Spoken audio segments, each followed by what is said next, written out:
ఆంధ్రప్రదేశ్లో ఎన్నికలైతే పూర్తయ్యాయి.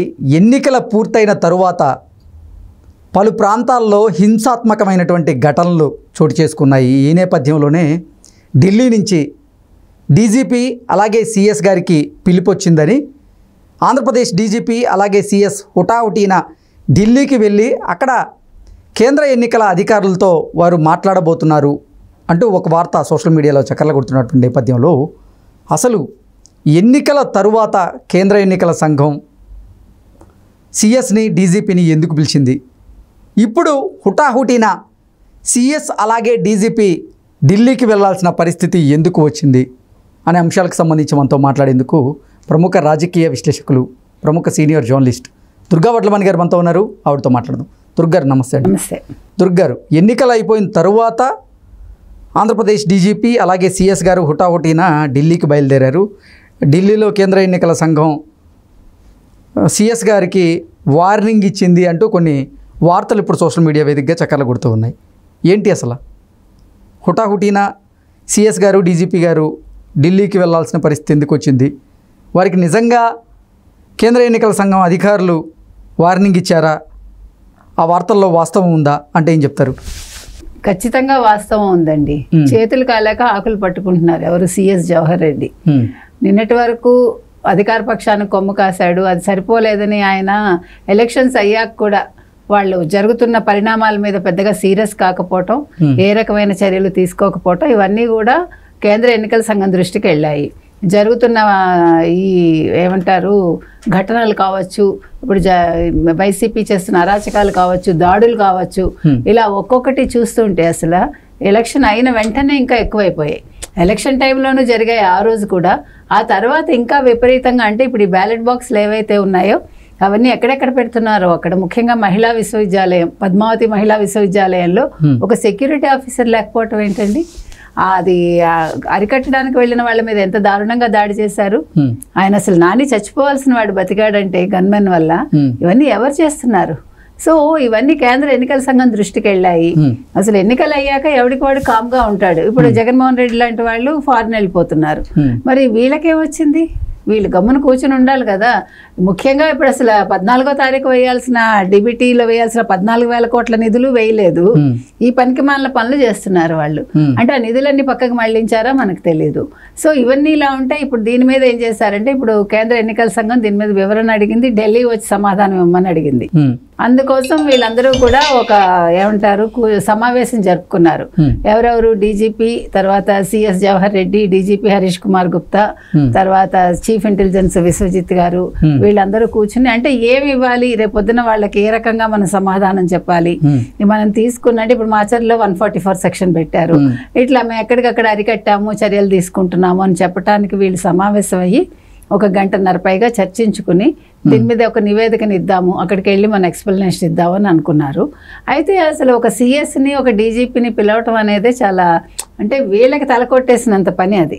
ఎందుకంటే ఒక రాష్ట్ర సిఎస్ కావచ్చు, ఒక రాష్ట్ర డీజీపీ, ఆంధ్రప్రదేశ్కి సంబంధించిన వాళ్ళని కేంద్ర ఎన్నికల సంఘం పిలిచింది అంటేనే వీళ్ళు తప్పు చేసినట్టు కదా. ఇప్పుడు డీజీపీ అన్నవాడిని మార్చాక ఇంకా కొంచెం జాగ్రత్తగా ఉండాలి డీజీపీ, కొత్త డీజీపీ. మరి ఆయన స్ట్రిక్ట్గా ఉన్నా కింద వాళ్ళు స్ట్రిక్ట్గా లేరా, ఇంకా మాట వింటలేదా, వాళ్ళు ఇంకా వైసీపీ కొమ్ము కాస్తున్నారా, ఇవన్నీ కూడా ఉంటాయి.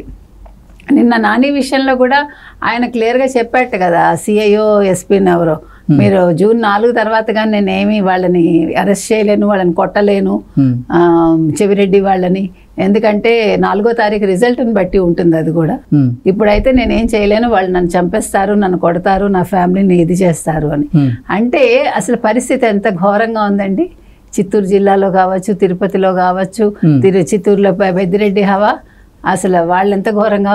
ఇక్కడేమో చెవిరెడ్డి, మోహిత్ రెడ్డి తరఫున చెవిరెడ్డి మాట్లాడతాడు.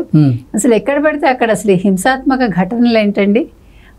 ఇంకో పక్కేమో అంబటి రాంబాబు లాంటి వాళ్ళు రీపోలింగ్ కావాలంటారు. అంటే నిన్న సజ్జల బయటకు వచ్చి పోలీసులు మాకు సహకరించలేదు, కేంద్ర ఎన్నికల సంఘం మాకు సహకరించలేదు, రాష్ట్ర ఎన్నికల సంఘం మాకు సహకరించలేదు, పోలీసులు ప్రతిపక్షానికి పనిచేశారంటాడు. ఏంటండి ఆయన? నిన్నటి వరకు ఇవన్నీ మాట్లాడితే అసలు ఎవరు సహకరించట్లేదంటే అదేం లేదన్న పెద్ద మనిషి ఈరోజు ప్లేట్ ఫిరాయించి అంటే ఓడిపోతామని తెలిసి ఈ మాట మాట్లాడుతున్నాడా అని అందరిలో సందేహంగా ఉంది. అది అంటే ఎవరికి వాళ్ళని వాళ్ళు సేఫ్లో ఉంచుకోవటానికి ఒక కార్డు ప్లే చేస్తున్నట్టుగా మనకు అనిపిస్తుంది అంతే. ఇందులో వాస్తవాలు ఎంత అనేది వాళ్ళకి తెలుసు, వాళ్ళు ఏం మాట్లాడుతున్నారో వాళ్ళకి తెలుసు. ఇదే సజ్జలు నిన్నటి వరకు ఎలా మాట్లాడారో అందరికీ తెలుసు. ఇదే సిఎస్ ఎంత కామ్గా అతను అధికార పక్షం వైపు ఉన్నారు అనేది ఆయనకి తెలుసు. డీజీపీ అయితే మనం మాట్లాడటానికి లేదనుకోండి. డీజీపీ అండ్ ఇంటెలిజెన్స్ కొత్తగా వచ్చారు, వాళ్ళు సరిగానే పనిచేస్తారని మనం విన్నాము. కాకపోతే అందరూ కలిపి నివేదిక ఇవ్వాలి, డీజీపీని కూడా పిలిచారు, డీజీపీ కూడా ఎక్స్ప్లెనేషన్ ఇచ్చుకోవాలి. కాబట్టి ఈ సమావేశానికి ఒక ప్రాముఖ్యత అయితే ఉంది. అంటే హింసాత్మక ఘటనలు చోటు చేసుకున్నటువంటి నేపథ్యంలోనే డీజీపీ గారిని పిలిచారా, సిఎస్ గారిని కూడా పిలిచి వాళ్ళిద్దరిని వార్నింగ్ ఇవ్వబోతున్నారు వాళ్ళిద్దరికీ అంటూ కూడా రకరకాల వార్తలు వస్తూ ఉన్నాయి. ఏంటి అసలు ఏం జరగబోతుంది ఢిల్లీలో? అంతే కదండి. ఇప్పుడు ఇంత దారుణంగా ఉండడం, ఇప్పుడు ఎన్నికల తర్వాత కూడా ఈ రకంగా ఆంధ్రప్రదేశ్ అట్టుడికిపోవటం ఏంటండి?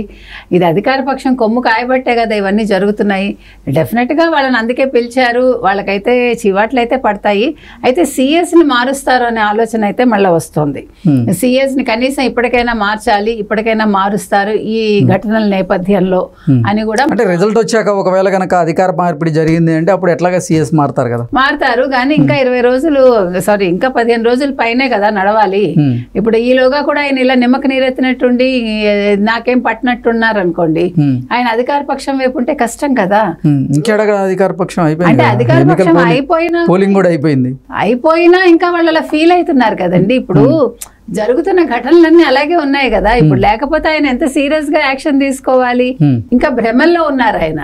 అది మనం చెప్తున్నాం. మీరు చెప్పడం అధికార పక్షము లేదు, ప్రతిపక్షము లేదు, ఇప్పుడు ఏకపక్షంగా ఉంది. ఏ పక్షం అనేది 4వ తారీఖు తెలుస్తుంది. కానీ ఆయన అనుకోవట్లే కదా, సిఎస్ అనుకోవట్లేదు, ఇది సలహాదారులు అనుకోవట్లేదు. వీళ్ళందరూ ఏం చేయాలో తోచని స్థితిలో కూర్చుని అంటే అల్లర్లకి కొమ్ము కాస్తున్నారు అంతే. లేకపోతే గట్టిగా దీని మీద చర్య ఎప్పుడే తీసుకోవాలి కదా. అసలు ఇప్పుడు కేంద్రం పిలిచేంత వరకు ఎందుకు తెచ్చుకుంటారు అంత దూరం?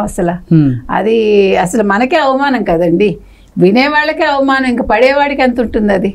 ఒక ఆంధ్రప్రదేశ్ రాష్ట్రానికి సంబంధించి ఒక సిఎస్ని పిలిచారు, ఒక డీజీపీని పిలిచారంటే అది ముందు రాష్ట్రానికి అవమానం. ప్రజలు కూడా చాలా ఫీల్ అవుతారు కదా. ఆంధ్రప్రదేశ్లోని పలు ప్రాంతాల్లో హింసాత్మక ఘటనలు చోటు చేసుకున్నటువంటి నేపథ్యంలో పలుమంది ఐపీఎస్ల మీద అలాగే డిఎస్పీల మీద కూడా వేటు పడబోతుంది అంటూ రకరకాల వార్తలు అయితే వస్తూ ఉన్నాయి. ఏంటి నిజంగా డిఎస్పీల మీద వేటు వేసే అవకాశం ఉందా కొన్ని ప్రాంతాల్లో?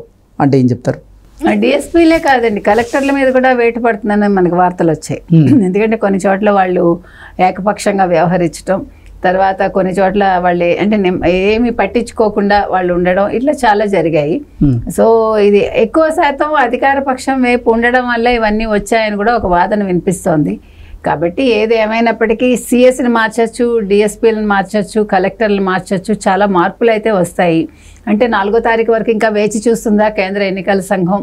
ఇప్పుడే తొందరగానే చర్యలు తీసుకుంటుందా అనేది వీళ్ళు వెళ్ళాక వీళ్ళు ఇచ్చిన ఎక్స్ప్లెనేషన్ బట్టి ఉంటుంది అది. ఓకే అండి, థ్యాంక్ యూ సో మచ్.